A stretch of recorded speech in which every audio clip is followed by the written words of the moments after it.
নারায়ণগঞ্জ বাংলাদেশের শিল্প উৎপাদন ও ব্যবসা বাণিজ্যের একটি অন্যতম কেন্দ্র, যেখানে রাজনীতি ওসমান পরিবারের হাতে দীর্ঘদিন ধরে নিয়ন্ত্রিত।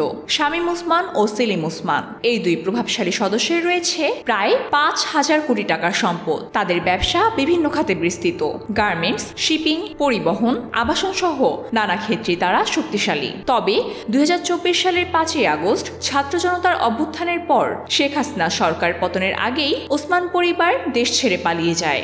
বর্তমানে তারা বিদেশে বসে নিজেদের ব্যবসা বাণিজ্যের জন্য অংশীদার খুঁজছেন। এদিকে রাজনৈতিক প্রেক্ষাপটে আরও অনেক প্রভাবশালী আওয়ামী লীগ নেতা ব্যবসায়িক সংকটের মুখে পড়েছেন।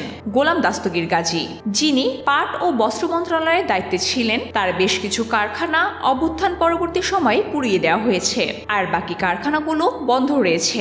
একইভাবে সাবেক পররাষ্ট্রমন্ত্রী শাহরিয়ার আলম, যিনি বিদেশে পালিয়ে রয়েছেন, তার মালিকানাধীন রেনিসা গ্রুপের ব্যবসাগুলো বর্তমানে সংকটের মুখে রয়েছে। দেশে তার ব্যবসা পরিচালনা করছে তার পরিবার, তবে নতুন অংশীদারের খোঁজ চলছে।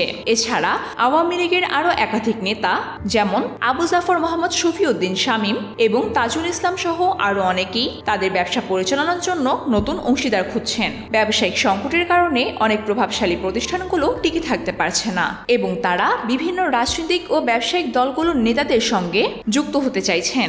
এতে অনেক আওয়ামী লীগ নেতারা নিজেরা বা তাদের আত্মীয় স্বজনের মাধ্যমে বিএনপি নেতাদের সঙ্গেও ব্যবসায়িক সম্পর্ক স্থাপন করছেন। এই পরিস্থিতিতে এমনকি আওয়ামী লীগের সাবেক মন্ত্রীদের মধ্যেও যাদের কিনা বিশাল পরিমাণ সম্পদ ছিল, এখন তারা নিজেদের ব্যবসার ভবিষ্যৎ নিয়ে চিন্তিত। অনেকেই বিভিন্ন বিদেশি ব্যাংক ও প্রতিষ্ঠান থেকে ঋণ নিয়ে নিজেদের ব্যবসা পরিচালনা করছেন, কিন্তু বর্তমানে তারা সেই ঋণের বোঝা বহন করতে আর পারছেন না। ফলস্বরূপ বেশ কিছু বড় ব্যবসা বন্ধ হয়ে গেছে এবং কিছু ব্যবসায়ী নিজেদের সম্পদ বিক্রি করে বিদেশে চলে যাচ্ছেন। অন্যদিকে বিভিন্ন ব্যাংক ও ব্যবসা বাণিজ্যের ক্ষেত্রেও আওয়ামী লীগের নেতারা নতুন অংশীদার খুঁজছেন, যেন তারা নিজেদের ব্যবসা চালিয়ে যেতে পারেন।